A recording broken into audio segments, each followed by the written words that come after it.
안녕하세요. 반갑습니다. 곽일엽입니다. 한 주 잘 보내셨죠? 오늘은 챕터 3 Getting Started with Neural Networks를 배워보도록 하겠습니다. Getting Started with Neural Networks에서는 다음과 같은 사항들을 다루게 될 예정입니다.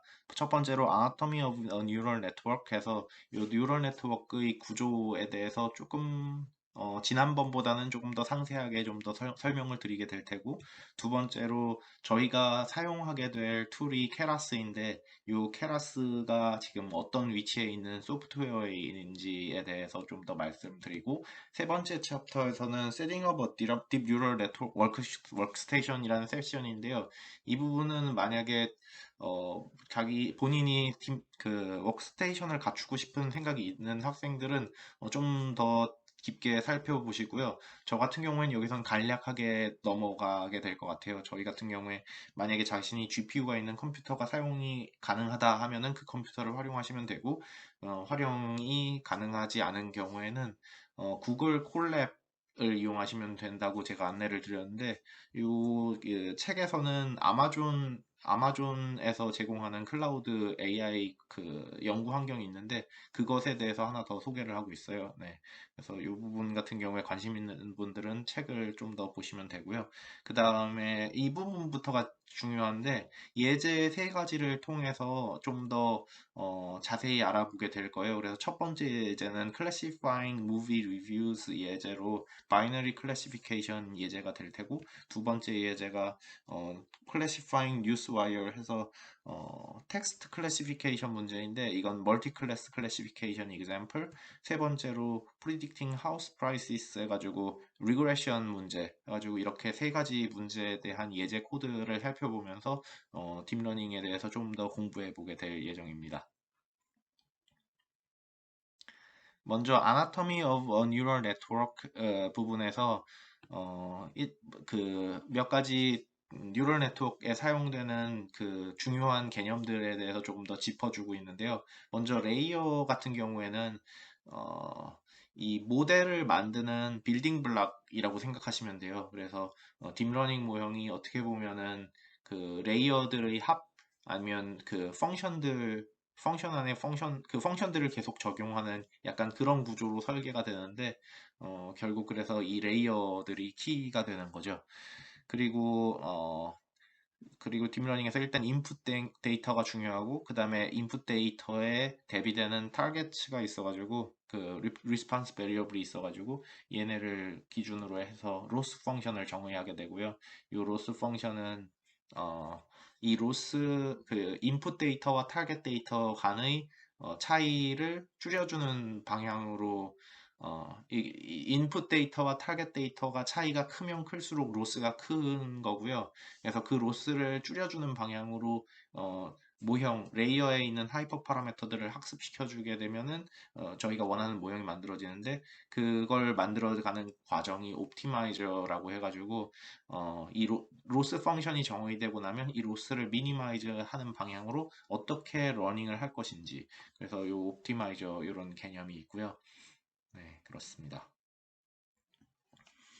그래서 먼저 레이어에 대해서 좀 더 자세히 살펴볼 건데요. 레이어는 The Building Blocks of Deep Learning 해가지고 딥러닝 모델을 만들 때 딥러닝 모형을 구축하는 이 빌딩 블락이 돼요. 함수, 어떻게 보면 이 딥러닝의 모형은 함수들이 여러 번 적용된 것의 구조로 생각할 수가 있는데, 그 함수 하나하나가 레이어라고 생각하면 돼요. 그래서 A layer is a data processing module that takes as input one or more tensors and that outputs one or more tensors.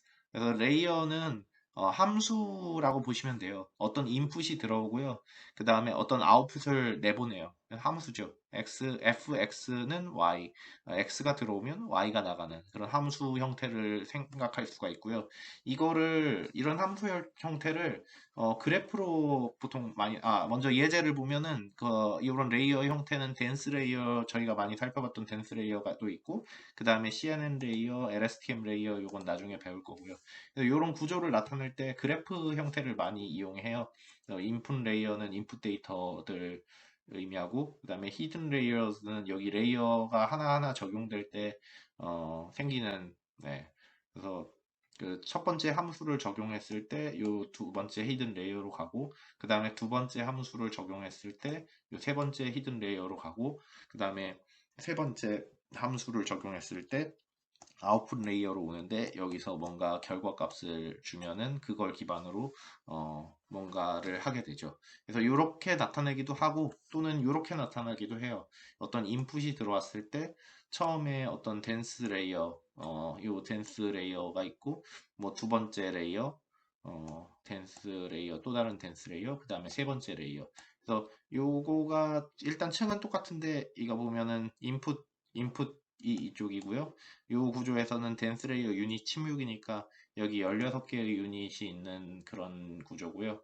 그 다음에 여기 또 두 번째 댄스 레이어 16개 있으니까 여기도 16개 있고, 그 다음에 아웃풋 레이어 여기는 4개로 그려져 있는데, 요게가 이 구조에서는 댄스 레이어 1이니까 하나가 되고요. 그 하나에서 아웃풋을 그냥 바로 내보내는 요게 두 번째 구조가 되겠고, 음, 또 다른 표현으로는 이런 식으로 표현할 수도 있어요. 그래서 첫 번째 레이어에 x를 집어넣으면, 인풋 데이터가 x라고 하면은 인풋을 집어넣으면 첫 번째 레이어를 거쳐서 그 다음에 두 번째 레이어에 집어넣게 되고, 요 두 번째 레이어, 두 번째 레이어에 그걸 넣으면 그 세 번째 레이어에 적용이 되고, 세 번째 레이어에 넣으면 y 값을 뱉어내게 되고, 뭐 이런 식으로도 표현할 수도 있고요. 어, 보통 이거랑 이런 거도 많이 쓰고요. 음, 네, 그렇습니다. 이 레이어들을 붙일 때 중요한 거는 레이어 compatibility라고 해가지고, every layer will only accept input tensor of a certain shape and will return output tensors of certain shape. 그러니까 그 레이어는 인풋 사이즈랑 아웃풋 사이즈가 되게 중요해요. 그래서 여기 밑에 있는 예제를 보면은 일단 인풋 쉐입은 784, 그래서 784차원 데이터가 들어오고, 그 다음에 아웃풋은 32차원. 그러니까 인풋은 그 첫 번째 레이어가 784개 있는 거고요. 두 번째 레이어에 32개의 아웃풋이 전달되니까 그 다음 레이어도 32 레이어를 받아서 출발을 해야 되는 거죠. 그래서 케라스 같은 경우엔 이 shape of incoming layers automatically matched with the previous layers라고 해가지고, 여기서 케라스 모델에서 시퀀셜 모델로 모형을 보통 다른 방법도 있고요. 시퀀셜 그 방법으로 모형을 정의할 때는 이런 식으로 정의하게 되는데, 이게 첫 번째는 일단 인풋 데이터가 있으니까 인풋 쉐이프라는 걸 정의를 해주고요. 그 다음에 32개가 나오고, 그 다음부터 정의를 할 때는 인풋 쉐이프를 사실 작성할 필요가 없어요. 왜냐하면 32가 첫 번째 레이어에서 아웃풋이 30이었으니까 두 번째 32개가 들어가는 건 당연한 거거든요. 그래서 굳이 코딩에서 넣어줄 필요는 없고요. 네, 이게 그 의미입니다. 그래서 그 다음 파트는 모형인데요. 어, A deep learning model is a directed acyclic graph of layers. 그래서 저희가 딥러닝 모형을 레이어들의 그래프로 많이 표현해요. 이게 함수들 간의 연결 관계를 그래프화 시킨 건데, 어, 네, 그 그래프에서 인풋 데이터 또는 아웃풋 데이터, 그런 걸 점으로 볼 수가 있고요. 그 함수에 의해서 그 나가는 뭐 이런 것들을 네, 그래프로 나타낼 수가 있는 거죠. 그래서 예제를 two branch networks, multi-head networks, inception blocks 뭐 등등이 있는데 추후에 관련된 내용들은 보게 될 거예요. 그 다음에 by choosing a network topology, you constrain your space of possibilities to a specific series of tensor operations mapping input data to output data. 그래서 이 네트워크 토폴로지를 결정하게 되면은 그 모형의 네트워크 토폴로지를 결정한다는 것이 저희가 그 하이퍼 파라미터 하이퍼세시스 스페이스 요거를 가정하는 거라고 해요. 그래서 요 하이퍼 스페이스를 구축하게 되는 거고, 요 스페이스 속에서 이 문제를 최대한 잘 푸는 모형을 적합시켜 주게 되는 거예요. 그 다음이 loss functions and optimizers인데 이 loss function하고 optimize가 어떻게 보면 keys to configuring the learning process 그 러닝을 하는데 키가 되는 그 요소들이죠. 아무래도 loss function은 the quantity that will be minimized during training 해가지고 트레이닝 과정에서 minimize 해야만 하는 거예요. loss 같은 경우에는 predicted value랑 그 실제 라벨 value를 비교를 해가지고 얘네들 간의 차이가 어, 작아지면 그 걔네들 간의 차이를 로스로 정의를 하고요. 이 로스를 미니마이즈 하는 방향으로 그 모형을 트레이닝 해야 돼요. 근데 여기서 저희가 사용하는 로스는 보통 어 맥시멈 라이클리후드 로스를 그 맥시멈 라이클리후드를 그러니까 마이너스 로그 라이클리후드를 주로 로스로 많이 사용하고요. 이게 통계 공부를 해보셨으면 이게 아시겠지만 저희가 통계 모형들 이게 많이 만들 때 데이터 라이클리후드로부터 어, 라이클리후드를 맥시마이즈하는 추정치들을 구하고 하잖아요. 그게 어떻게 보면 되게 그 똑같은 맥락이고요. 이런 맥락에서 구하는 로스 펑션들이 이런 거예요. 그래서 만약에 two class classification problem이 있으면은 binary cross entropy loss를 사용하는 것이 이게 ML 추정할 때 사용하는 거랑 이게 일치하고요. 그 다음에 many class classification problem에 있어서는 categorical cross entropy를 사용하는데 이걸 사용하는 게 결국 ML이 maximum likelihood estimator 구해서 하겠다라는 거랑 일맥상통하고 그 다음에 regression problem에서는 mean square error loss를 사용하는 게 요게 일맥상통하기 때문에 여러분들이 뭐 로스 펑션을 정의를 할 때에 일단 이렇게 잘 알려진 문제들에 대해서는 이렇게 이미 잘 풀어진 방법들이 있으니까 이런 종류의 로스들을 사용하면 되고요. 옵티마이즈 같은 경우에는 요 로스를 미니마이즈 시키는 방법들 인데 예제로 스토캐스틱 그라디언트, 디센트, RMS 프롭 등등 여러 가지 방법들이 있는데 뭐 이것도 잘 알려진 방법들 사용하시면 됩니다. 챕터 3.2에서는 Introduction to Keras,라고 해가지고 저희가 그 사용하게 될 케라스 소프트웨어에 대한 소개를 하고 있어요. 그래서 케라스 소프트웨어 같은 경우에는 장점들이 여러 개 있는데 먼저 allow the same code to run seamlessly on CPU or GPU 해가지고 CPU를 사용하는 그 컴퓨팅 환경이건 GPU를 사용하는 컴퓨팅 환경이건 같은 코드를 사용해서 코딩하게 만들어줄 수 있고 그 다음에 has a user-friendly API that makes it easy to quickly prototype deep learning models. 이게 어떻게 보면 가장 큰 강점인데 이 케라스가 사람들이 많이 쓰는 게 이게 사용하기 되게 편해요. user-friendly API를 제공하고요.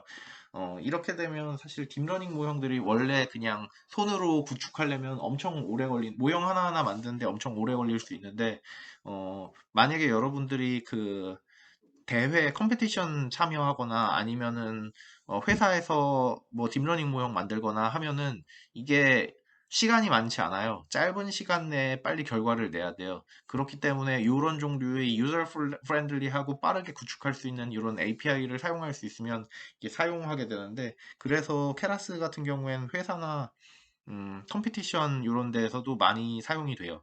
그래서 이런 부분이 장점이고요. 그 다음에 세 번째 장점은 built-in support for convolutional networks, recurrent networks, and any combination of both.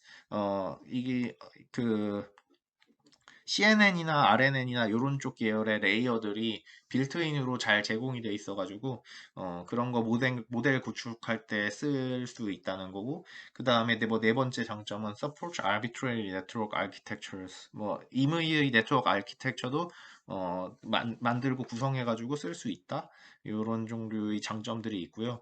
음, 그리고 또 다른 장점으로는 일단 케라스가 MIT 라이센스를 사용해가지고 it can be freely used in commercial project 그래서 에요. 그래가지고 뭐 회사 같은 데 가셔서도 뭐 이런 걸 사용할 때 나중에 뭐그 본인이 만들어낸 모형이 프로덕트에 들어가게 될 때 그런 큰 문제가 발생하지 않을 거다라는 그런 내용이에요. 뭐 물론 이 파이썬으로 이렇게 작업한 내용들이 프로덕트에 들어가게 되면은 C나 자바 이런 종류의 그 빠른 언어들로 만들어야 돼가지고 만들어야 되는 경우가 생길 수도 있어가지고 또 다른 여러 작업들이 발생하겠지만 뭐 일단은 이렇다는 거죠.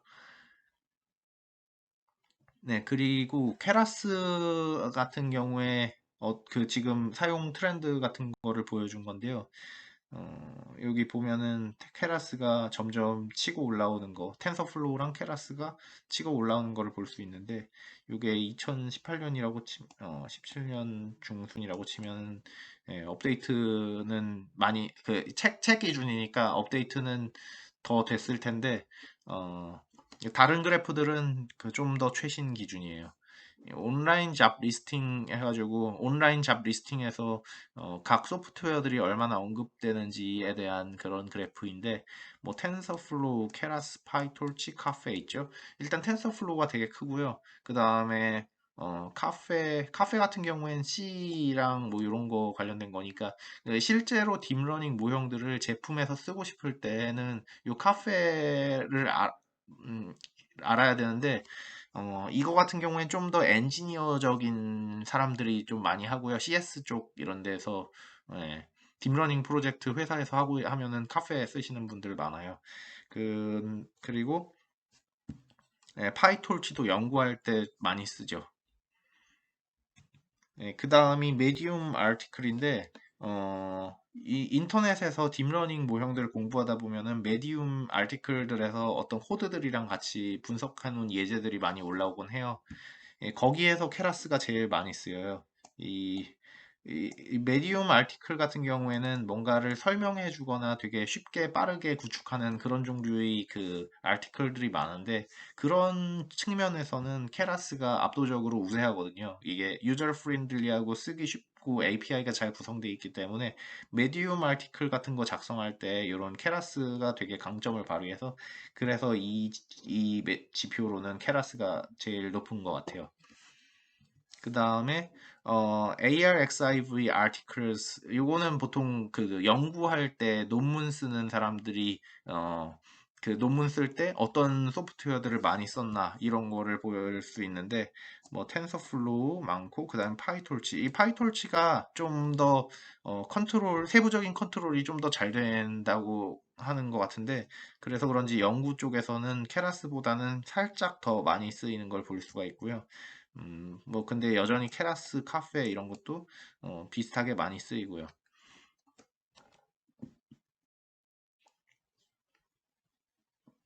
그 다음 챕터에서는 케라스, 텐서플로우, 시아노 앤 CNTK 뭐 이런 거를 보여주고 있는데 이게 케라스가 모델 레벨 라이브러리고 providing high level building blocks for deep learning models 해가지고 이 딥러닝 그 모형을 만들 때 high level building blocks를 제공해 준다는 거예요.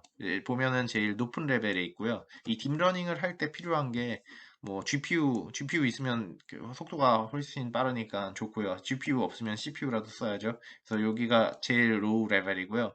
여기서 GPU를 사용하게 해줄 수 있는 뭐 그런 거 CUDA, CUDNN 뭐 요런 게 이런 것들을 다 설치해줘야 돼요.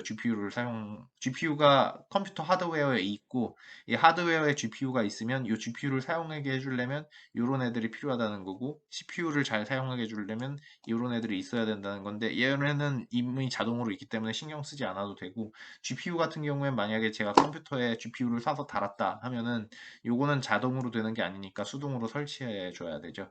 그 다음에 요거 위에 텐서플로우 요런 조금 로우 레벨의 그 라이브러리들이 있어요. 텐서플로우, 시아노, CNTK 등등등 로우 레벨 그 언어들이 있고 그 케라스 같은 경우에는 요 텐서플로우, 시아노 이런 애들을 백핸드로 사용하면서 좀 더 하이 레벨에서 유저가 사용하기 쉽게끔 그런 것 그 모형하기 편한 그런 코드들을 제공해주는 언어라고 보시면 돼요. 챕터 3.3에서는 Setting up a Deep Learning Workstation이라고 해가지고 딥러닝 워크스테이션을 구축하는 방법이나 뭐 이런 거에 대해서 살짝 나와 있는데요. 요 부분은 넘어가도록 하려고 해요. 이 부분은 실습하기도 좀 애매한 부분이 있고요. 그 어펜딕스를 참고하면서 예, 공부해 보셔도 좋을 것 같고요. 이 부분은 그리고 특히 이 부분 같은 경우에는 어, 원하는 환경을 만들려고 할 때 그 환경마다 또 되게 다른 점들이 있어가지고 네, 다 커버하기 좀 애매한 부분이 있고요. 여기서 추천하는 거는 이런 환경을 만들었을 때 주피터 노트북 같은 경우에는 딥러닝 이런 환경을 구축한 다음에 딥러닝 익스페리먼트를 하기에 되게 좋은 환경이다라는 거. 그다음에 getting keras running, keras를 러닝할 때 two options가 있는데 using cloud 또는 own machine 있는데 그래서 여러분들이 own machine을 갖추면은 좀 더 편하게 쓸 수는 있는데 이게 좀 힘든 경우에도 저희는 클라우드를 사용할 수 있다는 거고요. 저희는 구글 콜랩을 제가 안내 드렸는데 이 책에서는 아마존 그 플랫폼 쓰는 방법을 안내하고 있어서 그거 아마존 거로 써보시고 싶은 분들은 여기 책 안내 따라서 좀 써보셔도 괜찮습니다.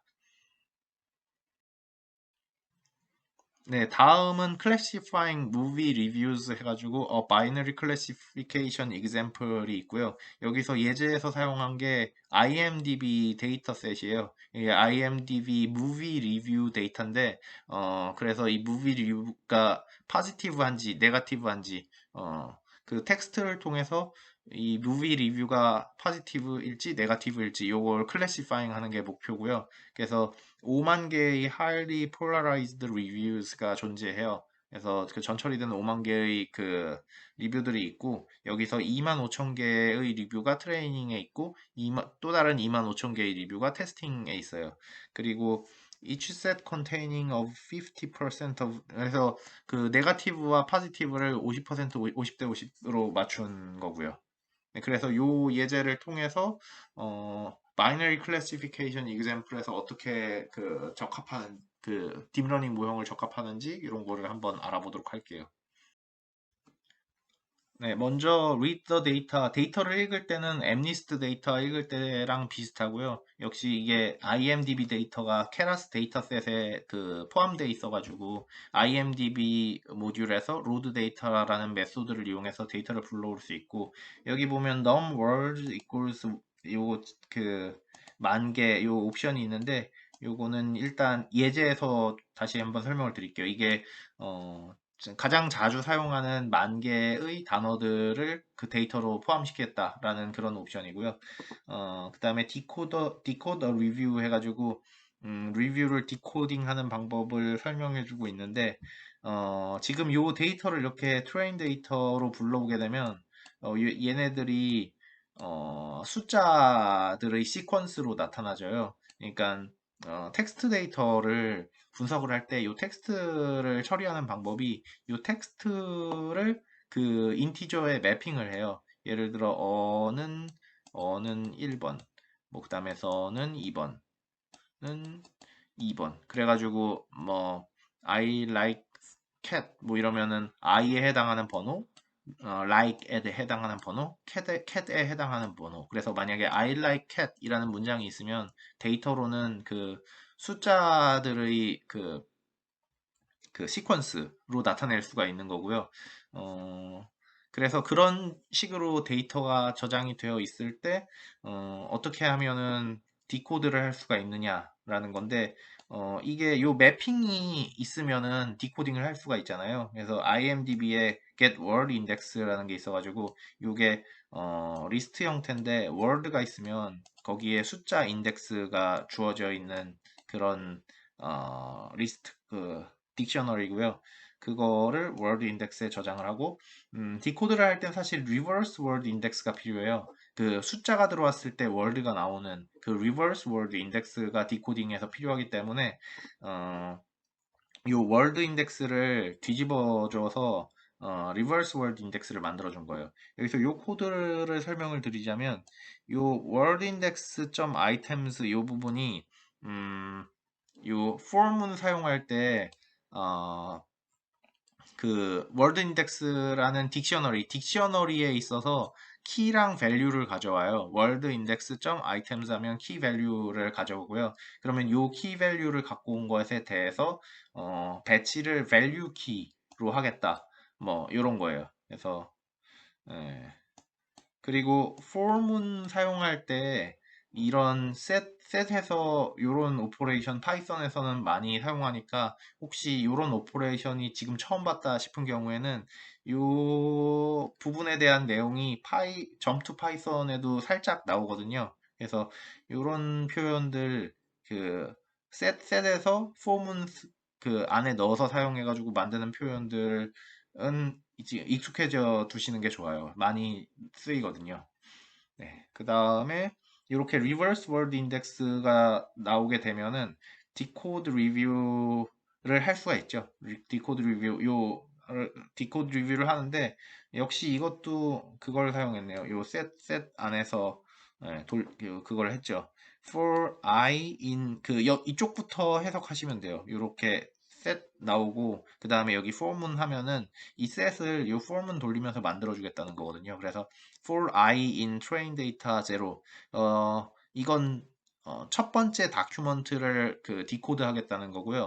이게 train data 0가 첫 번째 다큐먼트예요. 그래서 첫 번째 다큐먼트가 이렇게 있는데 첫 번째 다큐먼트가 숫자들로 이루어져 있거든요. 거기서 숫자 첫 번째부터 이렇게 쭉 가면서 이 i를 그 reverse word index에 get이라는 메소드가 있는데 이 메소드는 음, 요 아이템이 있으면은 이 reverse word index에 i-3번째를 넣어서 그걸 출력하고요. 그게 없는 경우엔 요 물음표를 출력해줘요. 그래서 그러니까 i를 train data 0에 있는 모든 아이템들을 돌면서 그 해당 아이템의 리버스 월드 인덱스가 있는 경우엔 리버스 월드를 출력하고 없는 경우엔 물음표를 출력해서 이렇게끔 나가게끔 하는 거고요. 요거를 예제를 보면서 한번 알아보도록 할게요. 네, 주피터 노트북으로 들어와서 3.5 Classifying Movie Reviews 요 example을 클릭하면 이렇게 나오는데요. 잠시만요. 이걸 좀 크기를 줄이고 네. 네, 하나씩 실행을 하면서 보도록 하죠.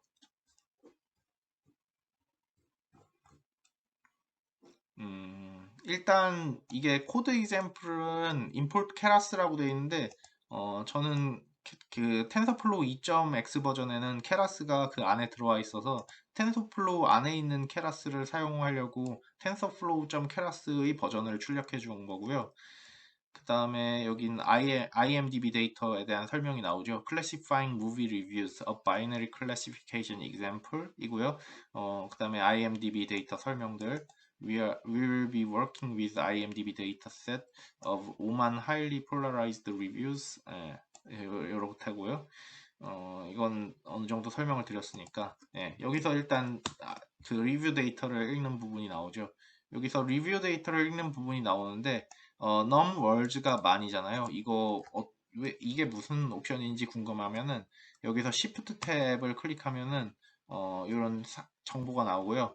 Shift 탭을 2번 클릭하면 좀 더 이렇게 크게 볼 수 있고 3번 클릭하면 그 아래 이렇게 나오죠. 그래서 여기 읽어보면은 보면 num words라는 게 있는데 디폴트는 none이네요. 여기 밑에 그러면 설명을 봅시다. num words가 max number of words to include 그러니까 words를 얼마나 넣을 거냐. 그래서 words are ranked by how often they occur. 그러니까 words가 많이 나오는 순서로 해가지고 10,000개를 그 로드 하겠다는 거예요.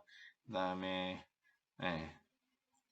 그래서 이렇게 해서 일단 데이터를 읽으면은 그 다음에 트레인 데이터 0 그래서 트레인 데이터 0이 첫 번째 트레인 데이터가 뭔지예요. 첫 번째 트레인 데이터가 이렇게 구성되어 있어요. 숫자들의 시퀀스죠. 그래서 사실 이 숫자들이 단어를 의미해요. 여기서 숫자의 그 종류는 10,000개가 될 거고요. 저희가 지금 num words가 만을 사용했잖아요. 그러니까 여기 저희가 표현 가능한 단어가 10,000개 있다는 거예요. numbers man이라는 건 저희가 가장 무비 리뷰에 있어서 가장 자주 쓰는 순서로 10,000개의 단어를 쓸 수가 있어요. 그래서 여기 보다 보면 10,000 넘는 것도 있을 수가 있는데 그런 애들은 데이터셋으로서는 포함되지 않게 되는 거죠. 그래서 트레인 데이터는 이런 식으로 표현이 되고요. 그 다음에 트레인 라벨은 0 아니면 1이죠. positive 아니면 negative가 되는 거고요. 그 다음에 since we restrict ourselves to the top man most frequent word, no word index will exceed man. 그래서 이게 요 숫자 사용 가능한 개수가 10,000개 있다는 거고요. 0부터 9999까지 있네요. 그 다음이 요걸 디코딩 하는 거에 대해서 나오고 있는데 요 디코딩 하는 것도 한번 보죠. 디코딩 하는 거에서 여기서 월드 인덱스 보면은 월드 인덱스 네, 월드 인덱스가 이 월드가 어떤 숫자에 매핑하는지에 관련된 정보고요. 여기서 보시면 아시겠지만 이 숫자들이 뭐 5만이 넘고 4만이 넘고 이런 것도 많잖아요. 이게 그래서 이 만이라는 레스트릭션을 풀면은 요런 모든 그런 정보들이 다 나온다는 거예요. 이게 월드 인덱스를 프리퀀시로 정렬을 해놔가지고 그 10,000번째까지의 월드만 잘 사용되는 거고요. 뭐 요런 애들은 자주 사용 안 되니까 얘를 52,000번째 있고 그런 거죠. 월드 인덱스가 이렇게 저장되어 있는 거를 불러왔고 그 다음 하는 게 reversed word index인데 여기서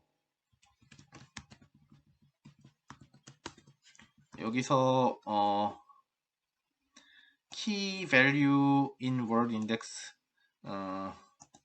네, key value를 word index에서 받아와 가지고 걔를 거꾸로 한 다음에 거꾸로 해놓은 리스트를 나중에 딕셔너리로 바꿔주고 그래서 이렇게 해준 게 리스트죠. 그 value랑 key를 순서를 바꾼 거예요. 지금 key value 이런 식으로 저장이 되어 있는데 요거를 key value들을 value key로 저장이 되게끔 해서 리스트로 만든 다음에 얘를 딕트 해가지고 딕셔너리로 바꿔준 거죠. 그게 reverse word index가 되는 거예요.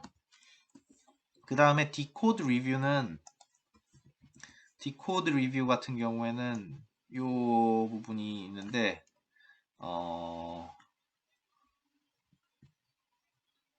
네, 여기서 이 스페이스 조인은 리스트에 대해서 스페이스를 두면서 합쳐주겠다는 거고요. 그래서 요 안에 거 먼저 보면 좋아요. 요 안에 거가 보면은 이런 거죠. 이런 식으로 되는데 여기서 앞에 5개만 보죠. 일단 이렇게 보면은 네, 앞에 5개 보면 앞에 한 20개 정도 볼게요. 네, 10개. 그러니까 트레인 데이터 0이 트레인 데이터 0이 첫 번째 리뷰고요. 첫 번째 리뷰의 10개 단어들을 보면은 요 숫자와 같아요. 그럼 요 숫자에서 요 숫자들이 뭐 어디에 매핑이 되는지 이런 거를 살펴보는 거고요. 여기서 i-3을 했잖아요. 여기서 i-3을 해준 이유가 이 코딩 과정에서 요 numWords만을 사용하는 코딩 과정에서 요 사용되는 메소드가 요 많이 넘어가는 단어들을 앞쪽 뭐 0, 1, 2나 뭐 이런 데다가 배치시키는 것 같아요. 그래서 그런 애들은 의미가 없으니까 그런 애들이 걸린 경우에는 뭐 물음표로 갈 수 있게끔 여기선 인덱스는 3부터 나오는 거를 받아오게 돼요. 그래서 요거에 대한 설명이 아마 나올 거예요. 안 나오나? 여기에 나오죠. 여기 because 0, 1, and 2 are reserved indices for padding, start of sequence, and unknown 이잖아요.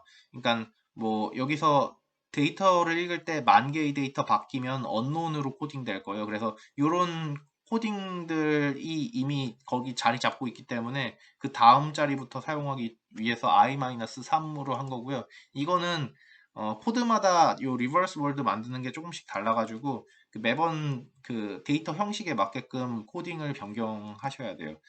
어, 아무튼 요 예제 코드에서는 요런 일관된 형식을 유지하고 있는 걸로 보이고요. 그래서 디코드 리뷰는 이렇게 그 reverse index.get 해가지고 요 i-3번째 그 단어가 있으면 그 단어를 reverse word index에 i-3번째를 집어넣어서 그 단어를 뱉어내고요. 그 i-3번째 가 리버스 월드 인덱스에 없는 경우에는 예를 들어 i가 0, 1, 2면은 마이너스 1, 마이너스 2 뭐 이런 건데 그런 게 존재하지 않잖아요. 그럴 때는 여기 있죠. 1. 1은 1 빼기 3 하면 마이너스 2잖아요. 마이너스 2는 여기 리버스 월드 인덱스에 그 넣었을 때 존재하지가 않으니까 이 물음표를 집어넣겠다는 거죠. 네, 그래서 이런 식으로 출력이 되는 걸 볼 수가 있고요. 이걸 지금 10개 출력했는데 10개 출력해가지고 그리고 요거 조인 같은 경우에는 이 리스트에 있는 애들을 스페이스로 조인해 주겠다 할 때 이런 식으로 쓸 수 있고요. 그러면 이런 식으로 합쳐지는 거죠. 그래서 트레인 데이터의 첫 번째 리뷰를 전체를 디코딩을 해보면은 요런 문장이 나타나요. 그래서 요게 리뷰 데이터가 되는 거죠. 그 다음에 prepare the data. 그리고 데이터를 이렇게 해서 분석을 할 수는 없고요. 보통 back of words 피처로 만들어줘야 돼요. 그래서 preparing data 스텝이 필요한데 요거는 그 PPT에서 설명한 다음에 또 다시 설명을 드리도록 할게요. 네, 이번 슬라이드에서 알아볼 거는 preparing the data인데 일단 지금 데이터셋의 문제가 뭐냐면은 무비 리뷰 데이터 그 구조를 보면은 첫 번째 데이터가 일단 숫자들의 시퀀스로 나오죠. 숫자들의 시퀀스로 나타나고요. 두 번째 리뷰도 숫자들의 시퀀스로 나타나요. 세 번째 리뷰도 숫자들의 시퀀스. 뭐 이런 식으로 돼 있는데 요 문제가 뭐냐면 요 리뷰마다 길이가 다 틀려요. 길이가 다 틀린데 그 저희가 데이터를 정리를 할때 여기 그 row가 사람을 나타내면 뭐 첫 번째 사람부터 n 번째 사람이 있으면은 컬럼도 피처 개수가 똑같은 걸로 맞춰줘야 이 모형을 돌릴 때 편할 거 아니에요. 돌릴 수 있을 텐데 그러면 요 피처를 얘네가 얘네로 똑같은 형식으로 갈 수 있게끔 코딩을 해야 되는데 요 텍스트 데이터를 분석할 때 잘 사용되는 요 방법이 back of words 피처라고 해가지고 지금 back of words 피처에서 디멘션을 10,000개, 즉 most frequent word 10,000개를 사용했기 때문에 요거를 이렇게 사용한다는 의미가 뭐냐면 여기 그, 그 10,000개의 단어들을 각각 10,000개의 단어 각각 해당하는 콜럼을 넣고요. 요 단어가 있으면 1, 없으면 0. 어떨 때는 그 있으면 1, 없으면 0이고요. 어떨 때는 카운트로 넣기도 해요. 근데 아무튼 여기서는 있으면 1, 없으면 0으로 넣은 것 같아요. 그래서 지금 어떤 문장이 있어요. 어떤 문장이 있는데 그 문장에서 언급된 단어들이 그 있으면은 그 위치에 1을 넣고요. 없으면은 0을 넣게 되는 거죠. 여기서 만약에 뭐 쌤이라는 게 나왔다 치면은 뭐 쌤이라는 게 문장 요 무비 리뷰에 등장했다 하면은 요 부분이 1이고 뭐 여기 캣이란 게 있는데 캣이라는 게 저 무비 리뷰에서는 등장하지 않았다. 하면은 0. 뭐 이런 식으로 코딩하는 게 백업 월드 피처 코딩이 있고요. 그런 코딩을 지금 코드화 해 놓은 게 이 부분이에요. 그래서 vectorize sequence 해서 sequence dimension은 만 해서 research라는 공간에 먼저 어느 정도의 공간이 필요한지를 이렇게 미리 잡아두고요. 그 코딩할 때 내가 사용하게 될 메모리의 크기를 아는 경우에 이렇게 미리 메모리를 잡아두고 하는 게 속도가 훨씬 빨라요. 이건 파이썬도 그렇고 R도 그래요. 그 파이썬이나 R에서 NA로 저장한 다음에 계속 어펜드 시키면서 데이터를 만들어가는 경우도 있고 지금처럼 리서치로 미리 스페이스를 잡아둔 다음에 그 잡아진 스페이스에 채워나가는 방식의 코딩이 있는데 요런 코딩이 훨씬 효율적이에요. 속도가 훨씬 빨라요. 그래서 혹시 속도가 필요한 코딩에서는 이런 것들 참고하시고요. 리저치를 그래서 MP0에서 0이 들어가 있는 것들로 다 채울 건데 차원이 시퀀스의 차원. 그러니까 여기 사람 사람 수가 아니라 잠깐만. 리뷰의 숫자죠.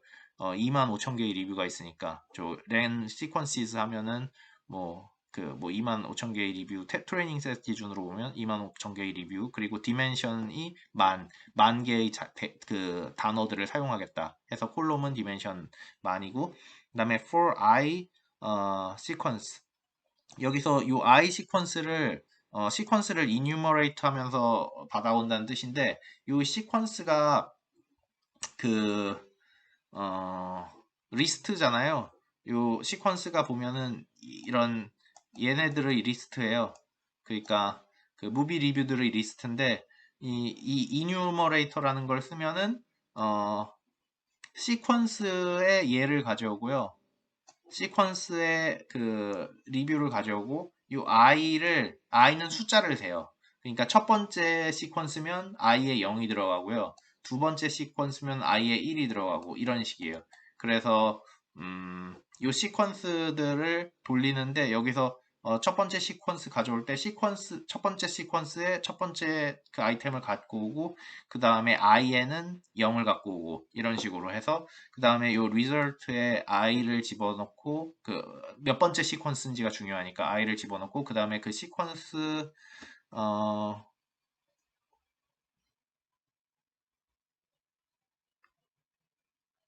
그렇죠. 그렇죠. 요 시퀀스가 있는 위치에 그냥 바로 1을 표현한 거네요. 예. 그래서 요 해당 위치가 그 단어를 의미하잖아요. 그래서 그 단어에 1 표시를 해주는 거죠. 네, 그래서 이렇게 리절트 매트릭스를 만든 거고요.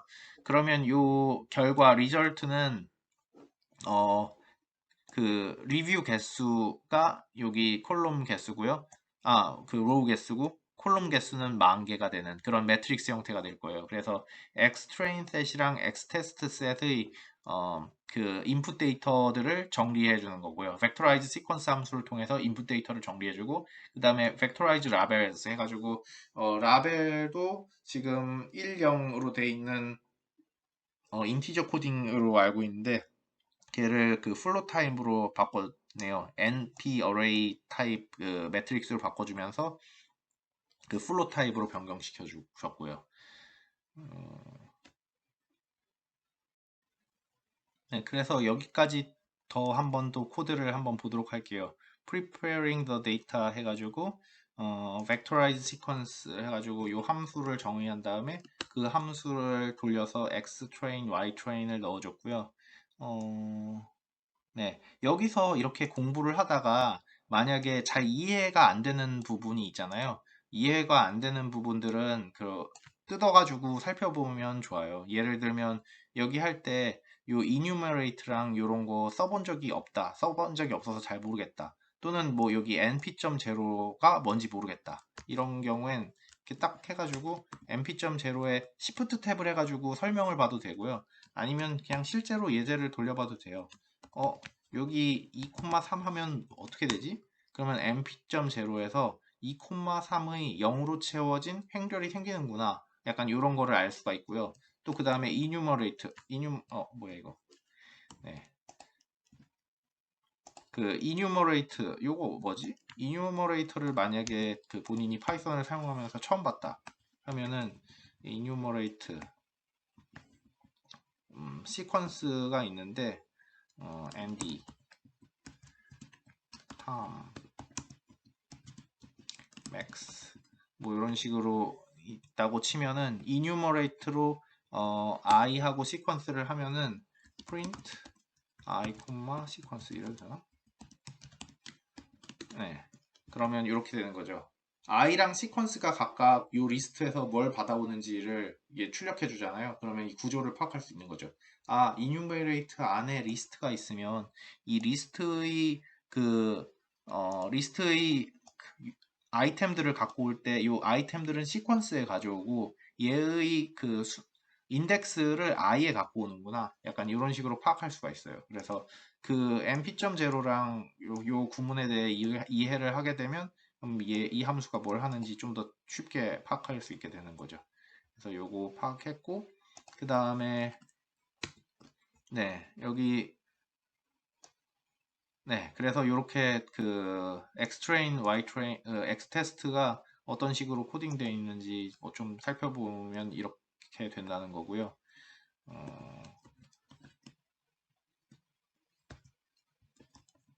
뭐좀 네. 부분 살펴보면 이렇게 할 수 있고 잠시만요. 요게 네. 그 다음에 we should also vectorize our labels. 라벨이 vectorize 하기 전에는 y train 보면은 not defined? 왜 define이 안 돼 있죠? train label. 그렇죠. 이걸 새로 했구나. 네, train labels에서 보면은 5개를 가져오면 인티저 타입으로 이렇게 디파인이 되어 있는데 얘를 그 array 타입이 아닌 np array로 바꾸면서 타입도 float 37로 바꾸겠다라는 거고요. 이렇게 하면 어떻게 되냐면 여기 좀 있었군요. 그 y train 하면은 네, 이런 식으로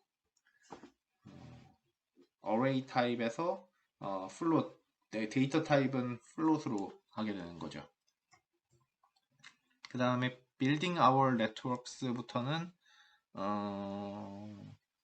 요걸로 설명을 보고 올린 다음에 거기를 보도록 할게요.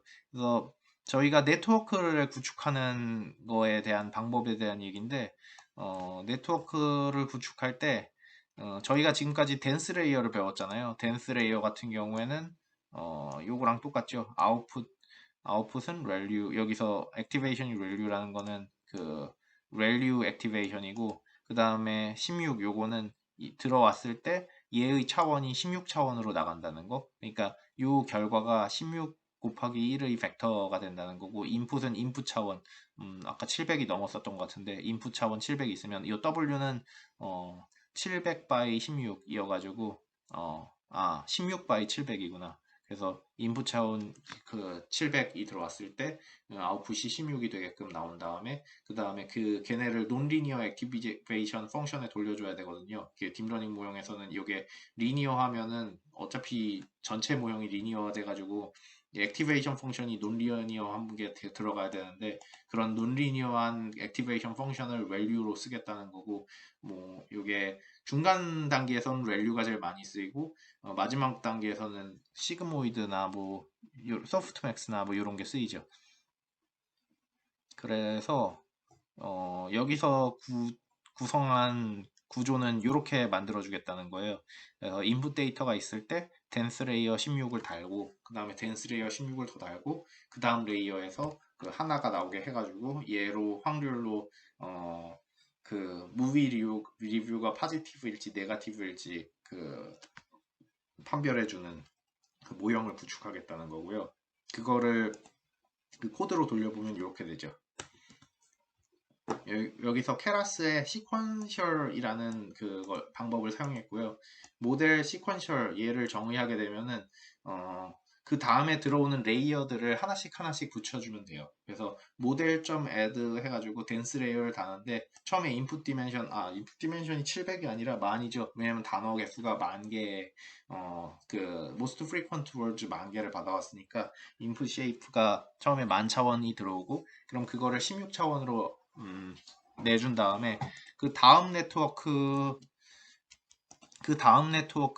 16차원으로 덴스 레이어를 달아주고 그 다음 네트워크는 그 한 개짜리 덴스 레이어를 다는데 액티베이션은 시그모이드로 해가지고 시그모이드 펑션 같은 경우에는 이렇게 이런 커브로 0에서 1 사이의 숫자가 나오게끔 해주잖아요. 그래서 이 0에서 1 사이의 숫자 시그모이드로 나오는 그게 약간 확률에 대응되게 돼가지고 높으면은 1, 낮으면은 0, 뭐 포지티브, 네거티브 그걸로 판단해 주게끔 모형을 만들어 주겠다는 거죠.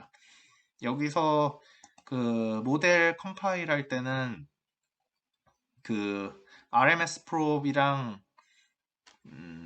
로스는 바이너리 크로스 엔트로피 사용하고 매트릭은 애큐레시 사용했는데 여기서는 이게 그 바이너리 클래시피케이션 문제니까 로스는 바이너리 크로스 엔트로피 사용하면 되는 거고요. 여기서 요거를 좀 더 세부적으로 조정해 줄 수가 있어요. 여기서 그냥 이런 식으로 RMS 프로 사용한다기보다도 이 모형에서 러닝 레이트 같은 것들을 좀 더 세부적으로 조정해 주고 싶을 때는 이런 형태로 옵티마이저의 RMS 프로 요걸 불러가지고 세부적으로 해줘도 된다는 거고요. 그 다음에 네, 일단 여기까지 하고 네, 진도를 나가보도록 할게요. 그 주피터 노트북 설명에서 네트워크 구성하는 부분도 조금 설명을 드렸었는데요. 여기 저희가 만들고자 하는 네트워크의 구조가 이런 모양이에요. 어떤 인풋 데이터가 만 차원 인풋 데이터가 주어지면은 그 만 차원이 들어가서 16차원 아웃풋으로 나오고 그걸 또다시 다음 네트워크에 보내고 그걸 또다시 다음 네트워크에 보내서 한 개가 나오게 한 다음에 그 하나로 아웃풋 값을 판단하는 이런 모양이 될 거고요. 여기서 보면 덴스 레이어들을 3개를 달았는데 세 개를 달았는데 일단 첫 번째 덴스 레이어에는 인풋 쉐입이 필요해요. 왜냐면 첫 번째는 인풋 데이터가 어떤 차원인지를 알려줘야 되기 때문에 이 첫 번째 레이어에는 인풋 쉐입해서 인풋 데이터에 대한 형태가 필요하고요. 두 번째 레이어부터는 어차피 아웃풋이 16이면 이 두 번째 레이어의 인풋 레이어는 16이어야 될 거 아니에요. 그래서 따로 뭐 지정할 필요는 없고요. 그냥 16차원이 들어갔다가 나가는 차원이 16차원이다. 이런 정도 지정해주면 되고 여기서 액티베이션이 value 요게 있는데 요게 딥러닝이 레이어가 약간 이런 구조잖아요.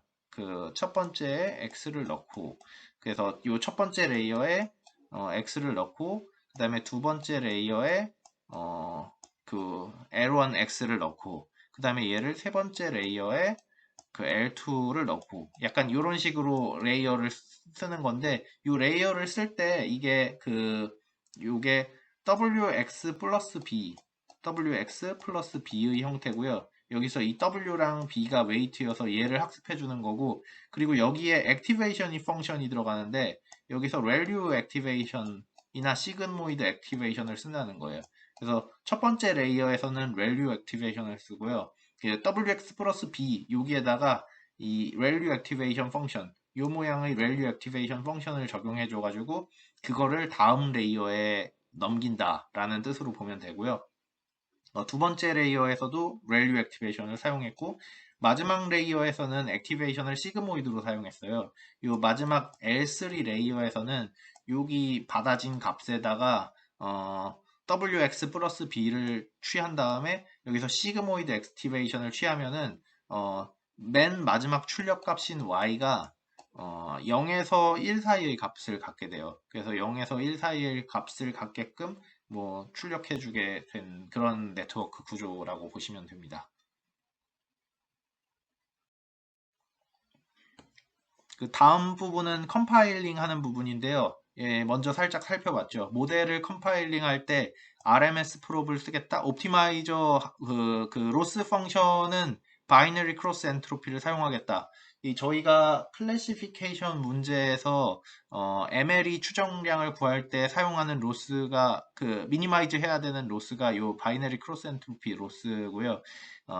그 다음에 옵티마이저는 그러면 그 로스 펑션을 정의를 했으면 이 로스를 미니마이즈 해가지고 해를 구해야 될 거 아니에요.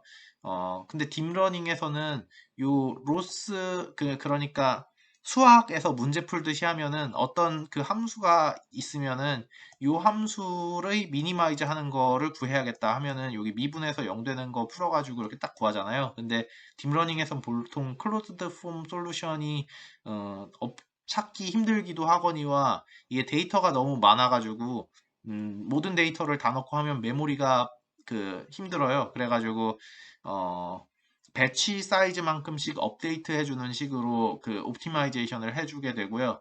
뭐 제일 대표적인 게 그라디언트 디센트, 또 다른 것 중에 하나가 RMS 프로, 뭐 이런 여러 가지 종류들의 방법들이 있는데 일단 RMS 프로 방법을 사용한다는 거고, 그다음에 요거를 사용해 가지고 나중에 평가를 할 때는 평가하는 매트릭은 accuracy 매트릭으로 평가를 하겠다. 약간 이런 거예요. 그리고 여기서 한 가지 더 설명하고 있는 거는 이 옵티마이저들이 거기서 코딩이 돼 있는데 그 코딩된 것들에서 바로 사용하려면 이런 식으로 써도 된다는 거예요. 그럼 이런 식으로 사용할 때는 세부적으로 옵션들을 더 줄 수가 있어요. 이렇게 요 함수에서 Shift 탭을 클릭하거나 아니면 optimizers.rms 프롭을 케라스 구글에서 검색을 해가지고 케라스 설명서 이런 데 들어가 보면은 더 자세한 설명들이 있기 때문에 그런 거를 좀 살펴볼 수가 있고요.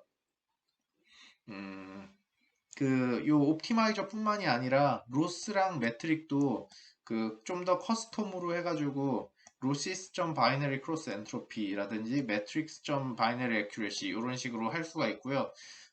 이거를 좀 더 조절하기 원하면은 구글의 커스텀 로스나 커스텀 매트릭 뭐 이런 거 검색하면은 어떻게 하면 커스텀으로 내가 이런 걸 프로그래밍 할 수 있을지 이런 거에 대한 예시도 나오니까 필요해지면 그런 필요에 따라서 그런 걸 사용하면 됩니다.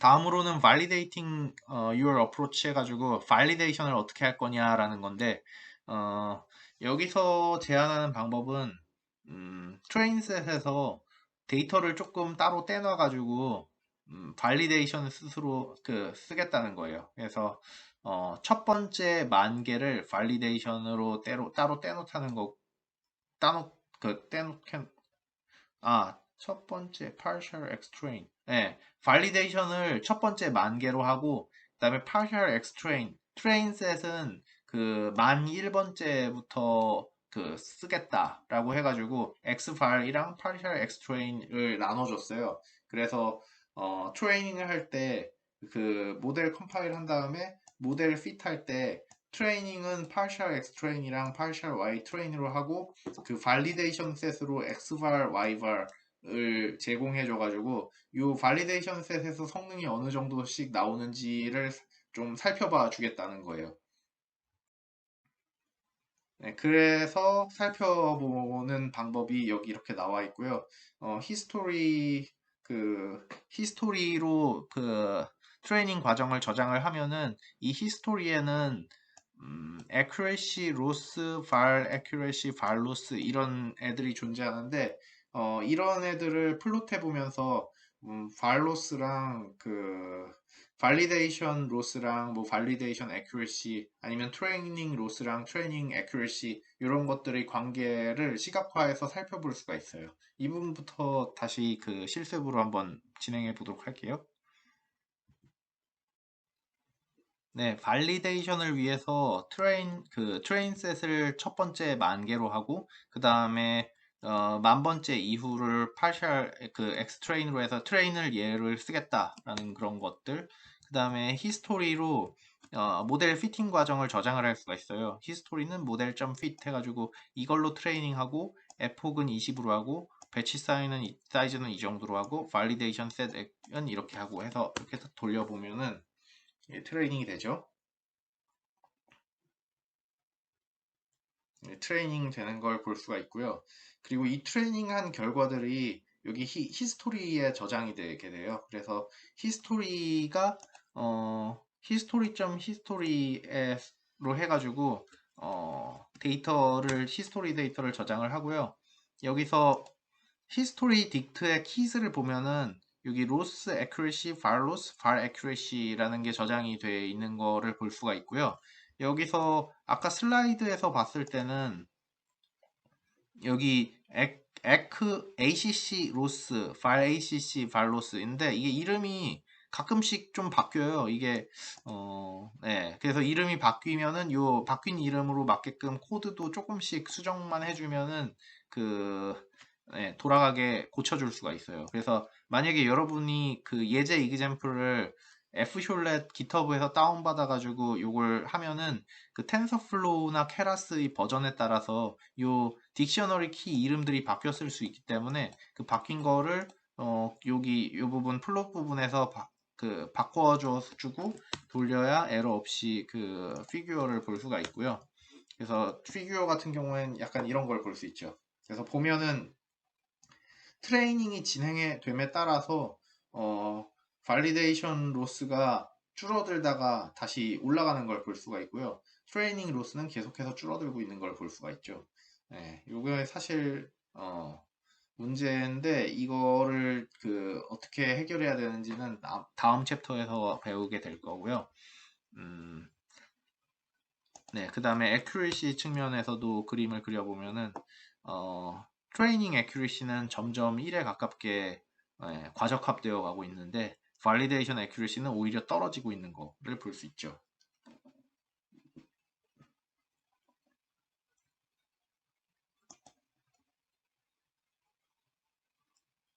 요거는 에폭을 4개까지만 해가지고 트레이닝 한 거예요. 여기서 보면은 어, 처음에 한 4개의 에폭 정도만 해도 이게 적당한 것 같거든요. 이게 과적합을 방지하는 방법 중에 한 방법인데 얼리 스타핑이라고 해가지고 이게 트레이닝 로스랑 발리데이션 로스를 관찰하면서 이 트레이닝 로스가 트레이닝 로스는 어차피 계속 감소하는데 발리데이션 로스가 다시 증가하는 시점의 이게 과적합의 신호라고 보고 이 validation loss가 증가하기 시작하기 전 시점에서 트레이닝을 멈춰주는 그런 방법이 early stopping 방법이에요. 그래서 에포크는 4번 정도만 하면 충분하겠다 해가지고 4번 정도 트레이닝하고 멈춰주는 거고요.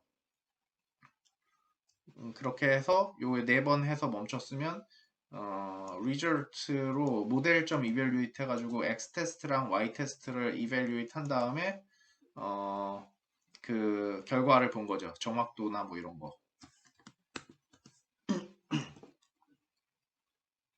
네, our fairly naive approach achieved an accuracy of 88%. 네, 88%였고 뭐 이렇다는 거고요. 네, state of the art approach 중에 하나는 95% 정도 나오는데 지금 저희가 대충 적합한 모형은 88% 정도의 성능을 보인다. 약간 이런 내용이었고요. 그 다음에 어떤 네트워크에서 요 프리딕션들을 보려면 요 모델.predict라는 메소드를 사용하면 돼요. 여기 데이터가 들어오고 .predict 하면은 어떤 그 값들 프리딕트된 값들을 볼 수가 있고요. 네, 이렇게 실행하면 되죠. 네. 그리고 네, 실습은 일단 여기까지 할게요. 네, 여기서 그 retraining a model from scratch 해가지고 지금 저희가 그 train validation set error rate을 보니까 validation set error rate이 감소하다가 다시 증가하는데 이 증가하는 게 과적합의 신호기 때문에 트레이닝을 한 4번 정도까지 에폭을 한 4번 정도까지 사용했을 때 보는 게 모형이 오버피팅 되기 전이어 가지고 더 좋겠다 해가지고 이 에포크 4로 다시 리트레인 한 거고요. 여기까지 리트레인 했고 그 결과를 볼 때 모델.evaluate 함수를 해가지고 evaluation 값들을 볼 수도 있고 그 각각의 predicted 된 그 y 값을 보고 싶을 땐 모델.predict를 사용해가지고 각각의 개별 값들을 확인할 수도 있고요. 이렇다는 얘기입니다. 그 다음에 연습으로 여러분들도 한번 이런 연습을 해보세요. 이게 텍스트북에 나와 있는 뭐지? 이런 거 해보면 재밌지 않을까라는 얘기들인데 try using one or three hidden layers and see how doing so how doing so affect validation and test accuracy. 레이어를 늘리거나 줄이거나 뭐 이런 게 그 accuracy, validation test accuracy에 어떤 영향을 미치는지 뭐 이런 것들 그 한번 해보면서 그 코드에 익숙해지라는 측면에서의 엑서사이즈인데 네, 관심 있으신 분들은 해보시면 좋을 것 같습니다. 네, 다음 챕터 3.5는 Classifying News Wires라고 해가지고 멀티 클래스 클래시피케이션 예제예요. 텍스트 클래시피케이션 예제로 볼 수가 있는데, 그러니까 아까처럼 텍스트 데이터인데 클래스가 더 여러 개예요. 그래서 텍스트 클래시피케이션 쪽 도메인이라고 보면 되고 46개의 디프런트 토픽이 존재한대요. 그래서 테스트 트레이닝 셋은 8,982개의 트레이닝 셋이 있고 2,246개의 테스트 example이 있대요. 요 데이터도 읽을 때 그 앞의 예제의 데이터랑 비슷해요. 로드.점 데이터하고 numWords. 이것도 텍스트 데이터다 보니까 그 워드는 frequent word 10,000개를 읽어오겠다는 거고요. 그 다음에 이렇게 데이터를 읽어온 다음에 decoding use wire back to text 이 부분 뭐 사실 똑같죠. 이 부분은 거의 비슷하고요. 한 가지 다른 점이 있다면은 y variable을 원핫 인코딩으로 해가지고 라벨을 저장해 준다는 건데 이게 그 지난번에는 0 또는 1 두 가지만 존재하니까 이런 식으로 코딩했었어요. 0 또는 1, 요 라벨이 이렇게 됐는데 이번에는 저희가 프리딕트 해야 되는 클래스가 여러 개잖아요. 0, 뭐 1, 2, 3 뭐 이렇게 있는데 요게 사실 요 수치가 뭐 3이랑 1이랑 이렇게 하면 3이 더 크다든지 뭐 그런 의미는 없고요. 어, 요런 데이터를 다룰 때 더미 베리어블 인코딩 약간 그런 걸 많이 써요. 그래서 예를 들어 3개의 클래스가 있으면은 0, 1, 2 3개의 포지션이 있는데 여기서 만약에 그 첫 번째가 0이었다 하면은 여기 0 부분에 1 있고 1, 0, 0 그 라벨이 1이었다 하면은 0, 1, 0 만약에 라벨이 2였다 하면은 002, 뭐 이런 식으로, 001, 해당된 라벨에만 1을 갖고 나머지는 0을 갖고 이런 식으로 더미 베리얼 인코딩 또는 카테고리컬 인코딩 이런 식으로 해주는 게 이 분석에서의 차이점이에요. 그래서 그렇게 하는 방법이 이 toCategorical이라는 함수를 사용해주면 돼요. 케라스의 utils.에 np utils의 toCategorical이라는 함수가 있어가지고 이렇게 사용하면 되고요. 네, 인코딩 부분은 지난 챕터랑 사실 똑같죠. 인코딩 부분은 X 데이터 프로세스 해가지고 로우 쪽에는 텍스트 개수, 콜룸 쪽에는 단어 개수. 그 단어는 아까 10,000개 사용했으니까 이쪽에는 10,000개가 있을 거고 X축에는 트레인 셋 개수나 또는 테스트 셋 개수만큼 이런 식으로 인코딩 데이터 해주는 부분은 동일하고요. 그리고 모델 데피니션 부분에도 거의 똑같은데 그 마지막 부분만 다르죠. 그 마지막 부분에서 여기서 46개 아무래도 저희가 클래시파이 해줘야 될 데이터 종류가 46개다 보니까 이 46개 소프트맥스 액티베이션을 사용해서 액티베이션을 해주게 돼요. 여기서 그럼 소프트맥스 액티베이션을 살펴볼 텐데요. 네, 소프트맥스 액티베이션 같은 경우에는 여기 그림인 것 같아요. 저희 레이어 같은 경우에는 보면 인풋 레이어가 64개 일단 앞에 레이어에서 인풋 레이어가 64개였고 아웃풋 레이어가 아마 한 48개 정도 됐던 것 같아요. 클래스 개수가 한 48개 정도 됐으면은 여기 64개가 들어와서 48개가 나오는데 여기 그래서 요 x가 64차원 벡터고 요 wj j번째 48개 있는 것 중에 j번째의 웨이트가 요 또한 48개 있고 해서 닷 프로덕트를 한 다음에 g를 구하면 g1부터 g48까지가 구해지고 그 g들을 요 소프트맥스 요 관계에 의해서 수치화해요. 그러면 요 보시면 알겠지만 요 소프트맥스 액티베이션 전체를 다 더하면 1이 되는, 그래서 약간 요 소프트맥스 값이 요 클래스에 그 해당할 확률을 모형화하는 그런 느낌으로 생각하면 돼요. 사실 이게 자연스러운 시그모이드 펑션의 확장이기도 해요. 그거를 여기서 한 가지 궁금한 게 있는데, 그러면 시그모이드 액티베이션이랑 소프트맥스 액티베이션의 관계를 살펴보기 위해 이 사실 그 시그모이드 같은 경우에는 마지막 레이어에 덴스 레이어 한 개를 썼는데 이게 두 가지 클래스를 구분하는 거거든요. 그 0 아니면 1 해서 이게 개인지 고양이인지. 근데 사실 그거는 두 가지 그룹이 있는 거잖아요. 두 가지 그룹이 있고 소프트맥스를 쓴 건데 요거랑 요거랑 관계가 어떻게 되지? 이게 궁금할 수도 있잖아요. 관계가 어떻게 될 것 같아요? 사실 똑같거든요. 그게 왜 똑같은지 하냐면 이 두 개를 쓴 소프트맥스 같은 경우엔 이렇게 나타낼 수 있어요. 소프트맥스에서 각 G1, G2 액티베이션에 여기 얘네 둘 더한 거에 나누기 EG1 이런 식으로 표현할 수가 있는데 이게 사실은 EG1으로 위랑 아래를 다 나눠주면 이렇게 표현할 수가 있고요. 근데 이게 사실은 시그모이드 액티베이션이에요. 시그모이드가 함수가 이렇게 정의 되거든요.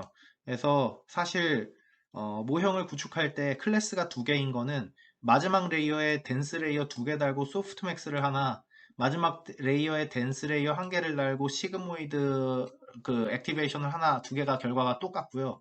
단지 차이점은 요게 그 모형을 이렇게 다르게 디파인 해줘야 되고 그 다음 단계의 그 컴파일 과정에서 바이너리 크로스 엔트로피로 컴파일 해줘야 되고요. 요거 같은 경우에는 바이너리 크로스 엔트로피로 컴파일 해줘야 되고, 요거는 카테고리칼 크로스 엔트로피로 컴파일 해줘야 돼요.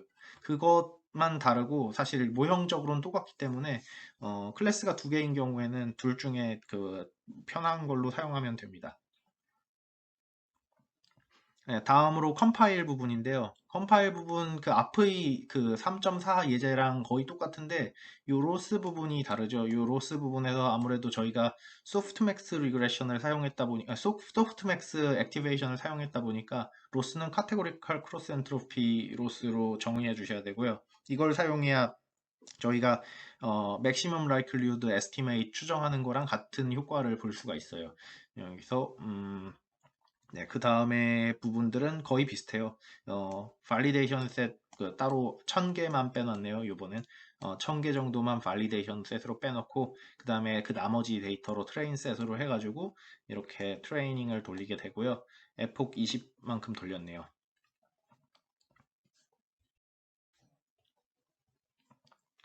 그리고 프리딕션 부분은 이렇게 하면 되고, 그 다음에 마지막에 프리딕션 했을 때 라벨이 어떤 라벨이 선택됐는지 알고 싶으면은 요 프리딕션이 사실 그 벡터가 되는데, 벡터의 클래스 개수만큼 있어요. 예를 들어 38개의 카테고리가 있었으면 38개의 값을 갖는 벡터가 되고, 이 값들 중에 제일 큰 값을 갖는 그 아이템을 찾아가지고 얘가 프리딕션 값인 거예요. 그래서 np.argmax는 아규먼트 중에 맥시멈 값이 되는 위치를 알려주고요. 여기서 같은 경우에는 네 번째라는 거죠. 네, 이런 식으로 프리딕션을 하시면 됩니다. 그 다음에 라벨이랑 로스를 그 다른 방식으로 그 핸들할 수가 있는데요. 여기서 기존의 예제에서는 카테고리칼 인코딩, 그러니까 더미 베리어블 인코딩을 해줘가지고 해줬었고요. 근데 그냥 그대로 놔둬도 돼요. 그대로 코딩들이 1, 2, 3 뭐 이렇게 클래스별로 이런 식으로 인코딩이 돼 있다고 하면은 그냥 그대로 해도 되고요. 그대로 한 경우에는 대신 컴파일을 하실 때 sparse categorical cross entropy 요거로 컴파일을 하면은 그 크로스 엔트로피 그 카테고리칼 크로스 엔트로피 로스를 쓰는 거랑 똑같아요. 그래서 여기 이 부분에서 더미 베리어블 인코딩으로 y 베리어블을 바꾸지 않은 경우에는 로스를 스파르스 카테고리칼 크로스 엔트로피 로스를 쓰면 똑같다는 거 정도만 알면 될 것 같아요. 네, 그러면은 예제, 주피터 노트북 예제를 한번 살펴보도록 할게요. 3.6 Classifying Newswires에서 먼저 케라스 텐서플로우를 불러오고요. 케라스는 텐서플로우에 있는 걸 사용할 거고, Classifying Newswire, Multi-Class Classification Example이에요. 그래서 리우털 데이터라는 게 있어가지고요. A set of short newswire and their topics. 그래가지고 요 토픽들 맞추는 그런 건 것 같아요. 그래서 there are 46 different topics가 있고요. 네, 그러네요. 그리고 이렇게 데이터를 읽어주면 되고 numwords는 똑같아요. 요거 numwords는 지난번에 읽었던 것과 같은 옵션이에요. 그래서 만 개의 mostly frequently occurring words를 뽑아줬고 트레이닝 데이터랑 테스트 데이터의 데이터 개수들을 이렇게 확인해 줄 수 있었고 그 다음에 as with the IMDb review data 그래서 각각의 데이터는 이 숫자들의 시퀀스로 나타나는데 이게 사실 이렇게 문장이죠. 문장인데 이 숫자에 해당하는 단어들을 지금 요거와 같이 알아볼 수가 있고요. 이거 사실 IMDb랑 똑같으니까 좀 넘어가도록 할게요. 뭐뭐뭐 said as a result of its December 어쩌고 그러죠. 여기서 물음표는 요 만 개 안에 포함되지 못하는 단어들이라서 물음표로 나타낸 거고요. 그 다음에 트레이닝 라벨, 네, 트레이닝 라벨 좀 살펴본 건데 트레이닝 라벨들 이렇게 10개 살펴보면 3, 4, 3, 4, 4, 4, 3, 3, 16, 뭐 이런 식으로 나오는 걸 볼 수가 있고요. 그 다음에 preparing the data. 이 부분도 사실 똑같죠. 이 부분도 사실 그 매트릭스 만들어주는 부분은 똑같고요. 하나 다른 점은 원핫 인코딩으로 y 베리어블을 코딩하는 건데 이게 일단 함수를 살짝 살펴보면 to one hot 라벨이 있어요. 라벨이 트레인 라벨 이런 거 들어가는 위치거든요.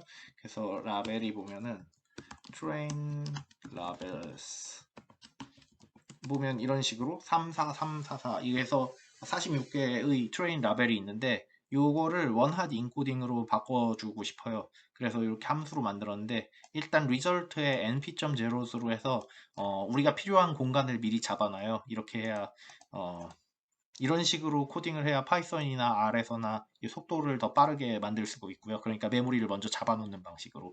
그래서 np.zeros 해가지고 필요한 공간을 먼저 찾아놓고 그다음에 for I label in enumerate labels. labels를 enumerate로 돌면서 result라는 매트릭스에 I 번째 그리고 라벨 번째에다가 그 1로 바꿔놔요. 이게 다 0인데 이 0인 부분에서 그 단어를 말한 그런 부분을 1로 바꾼다는 거고요. 그렇게 해서 이게 모든 게 끝나면 리절트를 반환해주고 이러면 원핫 인코딩이 된 매트릭스를 가져오게 되죠. 그래서 원핫 트레인 라벨스 해서 매트릭스가 아니라 그렇죠. 매트릭스죠. 그래서 트레인 셋 테스트 셋 원핫 인코딩해서 하면 이렇게 되고요. 예제로 한번 몇 개 볼게요. 그래서 앞에서 한 5개 정도를 뽑아 보면은 이런 식으로 되죠. 여기서 요게 48개 46개의 라벨 정도인데 요거 같은 경우엔 라벨이 0, 1, 2, 3 3이었나 봐요. 그래서 3 여기 있는 거고 그 다음에 두 번째 건 4. 네. 이런 식으로 원핫 인코딩을 해주게 돼요. 그래서 요 원핫 인코딩 같은 경우에 이렇게 함수로 짜면 이런 식으로 짤 수 있다는 건데요. 이거 같은 경우에는 텐서플로우 케라스의 유틸리스 여기에 투 카테고리컬이라는 함수로 이미 구현이 돼 있어요. 그래서 이렇게 저희가 새로 짤 필요 없이 이렇게 실행해서 쓰면 되고요. 그 다음에 네트워크를 만드는 부분은 여기 있죠. 이런 식으로 네트워크를 만들어 주시면 되고요. 시퀀셜 모델스로 정의를 해가지고 한층 한층 저희 레이어를 선언해 주죠. 첫 번째 레이어, 두 번째 레이어, 세 번째 레이어. 여기서 차이점이 있다면 요 세 번째 레이어에서 아웃풋이 46개의 클래스를 가져야 되니까 댄스 레이어 46개고, 그리고 액티베이션도 기존에 시그모이드 썼었는데 두 개짜리일 때 한 개일 때 시그모이드를 썼었는데 액티베이션 소프트맥스를 쓴다. 이런 게 좀 달랐고요. 그 다음에 컴파일을 해줘야죠. 컴파일을 할 때는 로스를 카테고리칼 크로스 엔트로피를 쓰셔야 돼요. 이렇게 멀티 클래스 클래시피케이션 할 때는 요거를 써야 맥시멈 라이클리후드 에스티메이트 라이클리후드를 맥시마이즈하는 그 에스티메이트를 구할 수가 있고요. 그 다음에 validating our approach. 그래서 validation set은 이제 1000개를 빼냈어요. 엑스트레인 같은 경우에 이번에는 그렇게 많지 않아요. 지난번엔 10,000개 했는데 지금 데이터가 8,900개가 있다 보니까 발리데이션 셋으로 많이 쓸 수가 없어서 한 1000개 정도의 발리데이션 셋을 사용해서 지금 모형을 평가해 준 거고요. 그 다음에 이제 히스토리를 살펴보면서 모형을 적합시켜 보고 이렇게 모형을 만든 다음에 시각화를 할 수가 있죠. 그래서 보면은 지금 발리데이션 로스가 또 역시 조금 줄어들다가 조금씩 올라가는 거 볼 수 있고, 트레이닝 로스는 계속 줄어드는 걸 볼 수 있고, 지금 같은 경우에는 뭐 여기 정도에서 멈추거나 에폭이 뭐한 10 정도, 9 정도, 8, 이 정도도 충분한 것 같고요. 그 다음에 요 애큐레이시 관련해서도 그려보고, 그 다음에 모형을 에폭 8 정도만 사용해서 다시 트레이닝을 했네요. 여기서 에폭을 8 정도만 사용해서 트레이닝을 다시 한 다음에 결과를 살펴보면은 결과는 한 77%, 77에서 78% 정도 나왔고, 네, 그렇다는 거죠.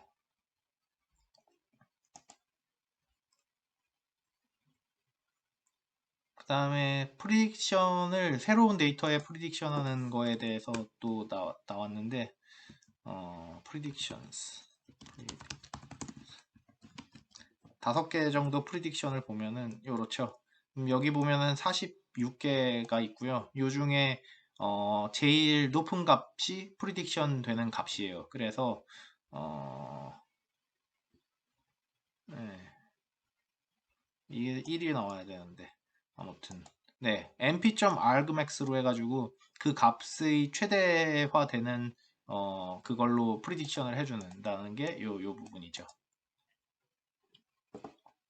그 다음에 요게 different way of to handle the labels and the loss 해가지고 만약에 라벨을 이런 식으로 저장했으면은 컴파일 할 때 sparse categorical cross entropy 하면은 라벨을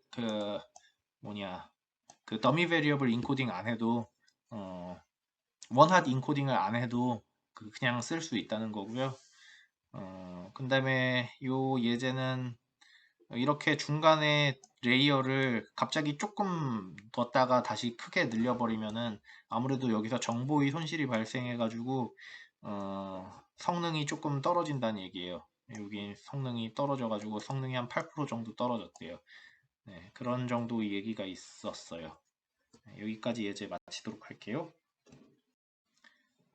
네, 다음에 연습들을 한번 진행해 보셔도 좋을 것 같아요.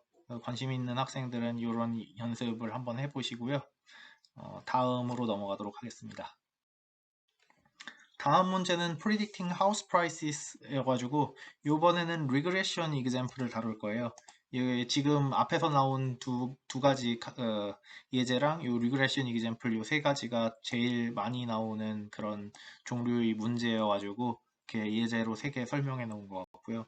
그래서 이번에 Regression 예제는 보스턴 하우징 프라이스 데이터셋이어가지고 이번엔 데이터가 그렇게 많지는 않아요. 404개의 트레이닝 샘플스가 있고 102개의 테스트 샘플스가 있고 그 다음에 피처 개수는 13개 정도가 있네요. 그래서 케라스에서 데이터셋을 불러오면 이렇게 불러올 수가 있고요. 그 다음에 해야 되는 게 normalizing the data. 데이터를 인풋 피처들을 normalize를 해주는 게 수렴시킬 때 조금 더 좋다는 게 알려져 있어가지고 여기서는 평균과 분산을 활용해서 노멀라이즈 시키는 방법에 대해서 여기 나와 있고 그 다음에 모델 데피니션 부분에서는 마지막 부분이 좀 다르죠. 빌드 모델 모델을 디파인 할 때 지금 보통 모델.점 시퀀셜 요걸 한 다음에 이렇게 모형을 집어넣었었는데요. 이 모형을 여러 번 쓰게 될 것 같은 경우엔 이 빌드 모델이라는 함수를 써가지고 요 모형을 디파인을 할 때 매번 이렇게 쳐야 되는데 그게 귀찮잖아요. 그럴 때는 이런 식으로 빌드 모델을 디파인을 해가지고 이 모형 디파인하는 부분을 만들어주면은 어, 또 모델을 여러 번 쓰고 싶을 때 편리하게 사용할 수가 있어요.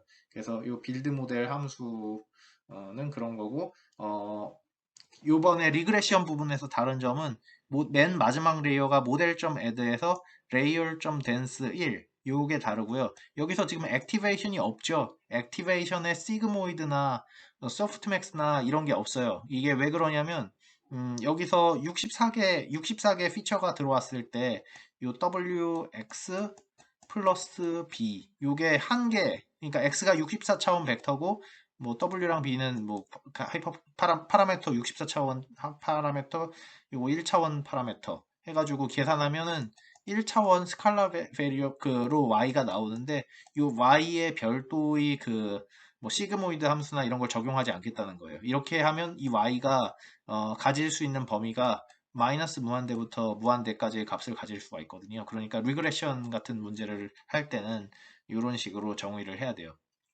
시그모이드를 하면은 0에서 1 사이밖에 값을 못 갖잖아요. y가. 네, 그래서 그렇고 그 다음에 모델.compile 요 부분에서 여기서 로스를 MSE, mean square error loss를 썼어요.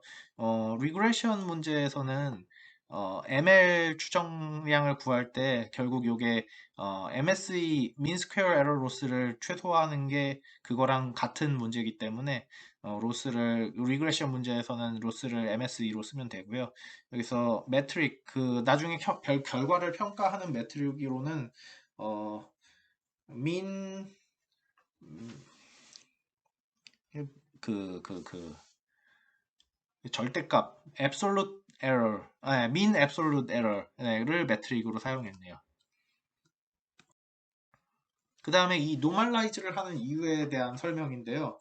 이 노멀라이즈를 안 했다고 치면 여기 한쪽 차원이 이렇게 0에서 10까지 엄청 크게 돼 있고 한쪽 차원은 0에서 1일 거예요. 그래서 데이터가 이런 식으로 보인다고 할 때 스토캐스틱 그라디언 디센트 같은 그라디언 디센트 같은 종류의 알고리즘을 사용할 때 요게 기울기가 최소화되는 방향으로 나가잖아요.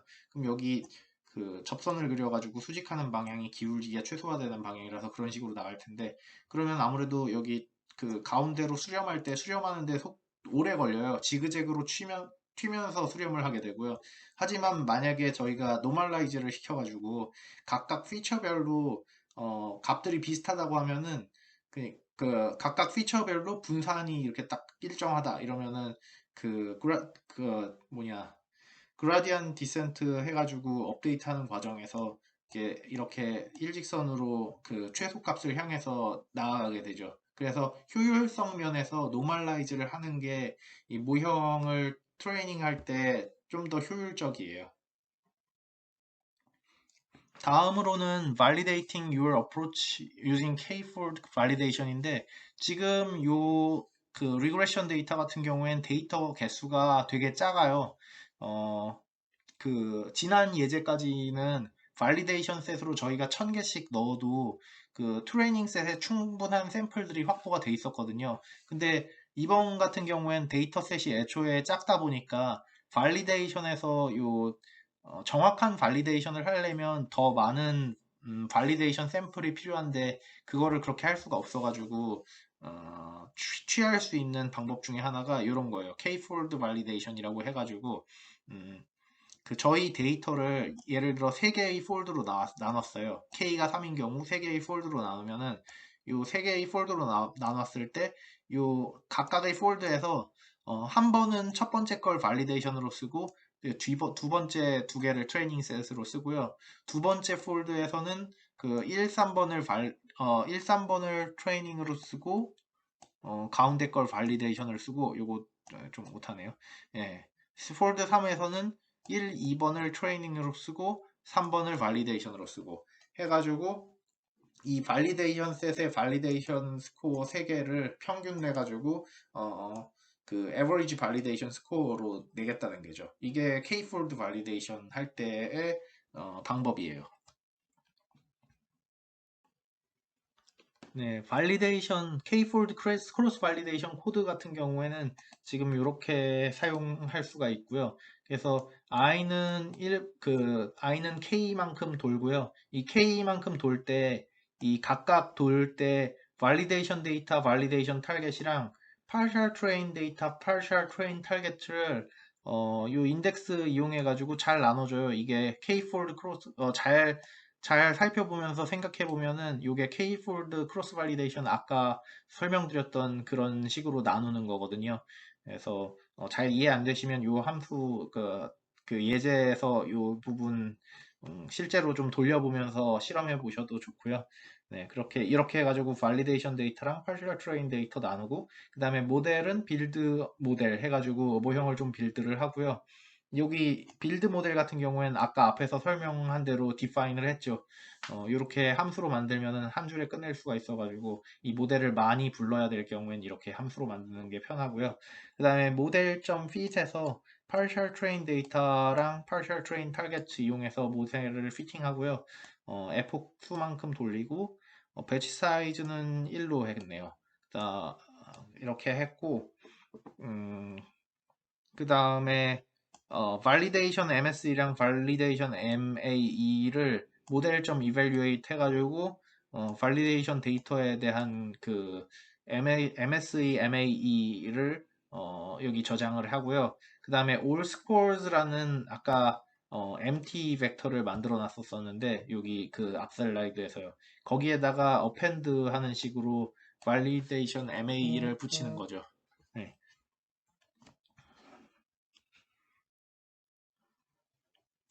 그 다음에는 요 발리데이션 로그들을 저장을 해서 시각화시키면서 오버피팅 과적 합이 발생하지는 않았는지 이렇게 살펴보는 게 중요한데요.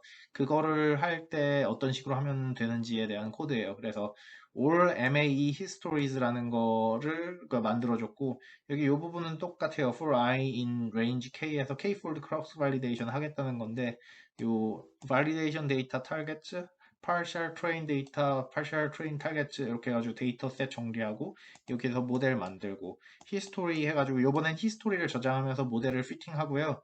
이 모델 피팅을 했을 때 그 히스토리에서 MAE 히스토리 저희가 평가하고자 하는 게 mean absolute error rate 이런 거 가지고 absolute error rate여가지고 히스토리에서 validation set의 mean absolute error를 가져와 가지고 그거를 플롯 해주고 싶으면 이렇게 가져온 다음에 어, all MAE histories라고 이렇게 블랭크 벡터를 만들었었는데 여기다가 어펜드를 해줘서 결과들을 저장을 할 수가 있어요.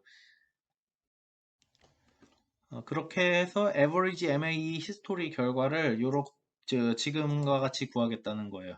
여기서 요 코드를 살펴보려면 폼은 이게 맨 뒤에서 보면 돼요. 일단 이게 시작이고요. for i in range num epochs. 그래서 각 에폭마다 이렇게 보면서 각 에폭에서 np min 각 에폭마다 그 all MAE history에서 얘들을 어, 음, 각 에폭별로 값들을 갖고 온 다음에 그 값들을 평균 내서 그 각 에폭별로의 평균을 보겠다는 거네요.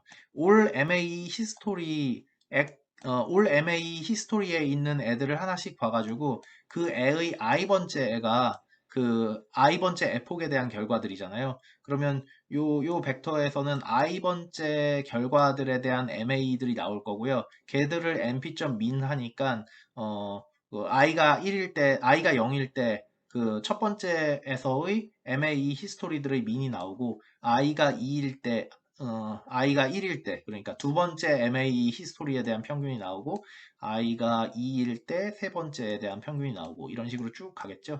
그래서 이런 average MAE 히스토리가 나오면 얘를 이렇게 비주얼라이즈 해가지고 그 발리데이션 스코어에 대한 거를 평가해 줄 수가 있어요. 그러면 이제 한번 데이터 그 분석들을 한번 살펴보도록 할게요. 네, 이번에 살펴볼 예제는 Predicting House Price 해가지고 집 가격 데이터셋이고요. 일단 텐서플로우랑 텐서플로우 안에 있는 케라스 버전을 한번 확인해 주고요. 그래서 보스턴 하우싱 프라이스 데이터셋이고 요것도 역시 케라스의 데이터셋에 있어가지고 이렇게 불러오면 되고 트레인 데이터의 쉐입을 보면 404개의 트레이닝 샘플과 13개의 피처가 있는 걸 알 수가 있고 테스트 데이터 역시 102개의 샘플에 13개의 그 피처들이 있고요. 그래서 13개의 피처들은 설명이 지금 요것과 같네요. 네, 한번 읽어보시고요. 그 다음에 train target에서 네, 이렇게 array 형태로 있는 그 train target 같은 경우엔 house price니까 이 가격들이죠. 가격들이 나오고요. 요게 $10,000에서 $50,000 사이라고 하는데 이게 싸 보이지만 1970년대 가격이어가지고 그렇다라는 거고요. preparing the data. 여기서 데이터를 normalize를 해주죠. 여기서 데이터를 평균을 빼고 분산을 나눠서 normalize를 해주는 작업이 이렇게 돼 있고요. 음, 이렇게 normalize를 해준 다음에는 이제 네트워크를 만들어야죠. 이게 네트워크를 만드는데 이번에는 빌드 모델 펑션을 사용해서 네트워크를 만들어줬고요.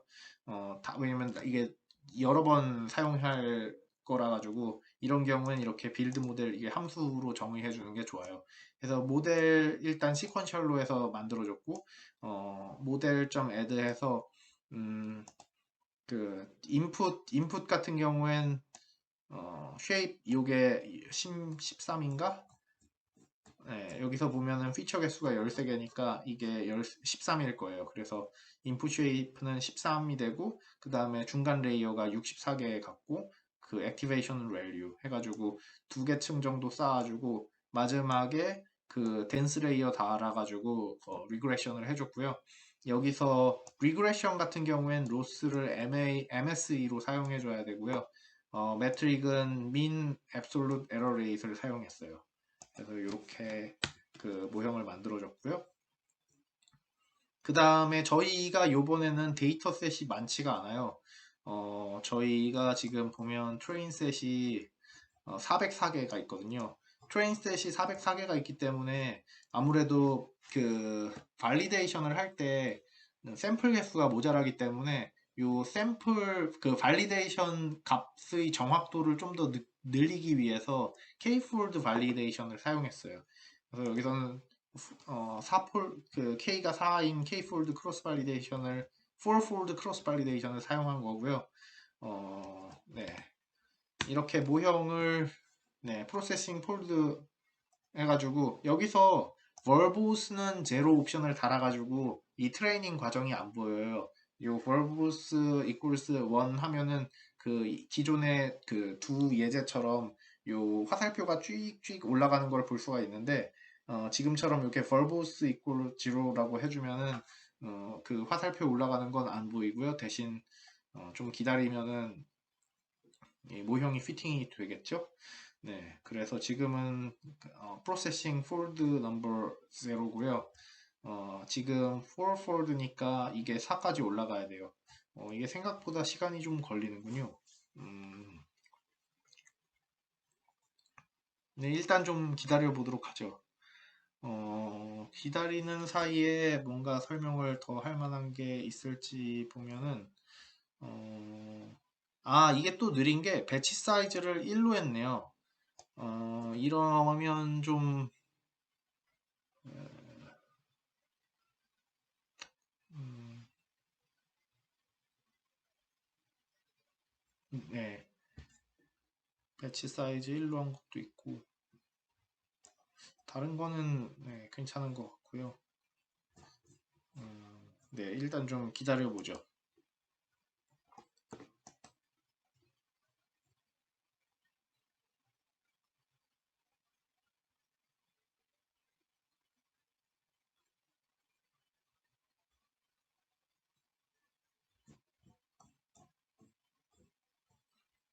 너무 오래 걸리는 것 같아서 요거는 한번 직접 해보세요. 네.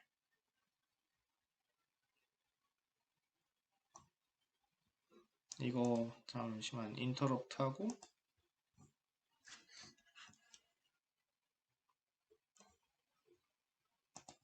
한번 100으로 해볼까요? 네, 배치 사이즈가 늘어나면 아무래도 이게 제가 갖고 있는 컴퓨터에 GPU는 좋은데 CPU가 별로 안 좋아가지고 배치 사이즈 1로 할 때 좀 더 느린 것 같고요. 아무튼 배치 사이즈가 뒤에 작으면 작을수록 좀 속도가 좀 느려져요. 아무래도 네. 그래서 올 코드 살펴보면 이렇고 그 다음에 세션을 클리어한 다음에 에폭을 500까지로 해가지고 이렇게 살펴볼 건데 여기서도 배치 사이즈를 늘려서 해보죠. 이번에는 에폭을 500으로 늘렸기 때문에 아마 더 늘릴 거고요. 네, 그래도 이 정도면 네, 나쁘지 않네요. 살짝 기다려서 K폴드 4폴드니까 네, 조금만 더 기다리면 될 것 같고요.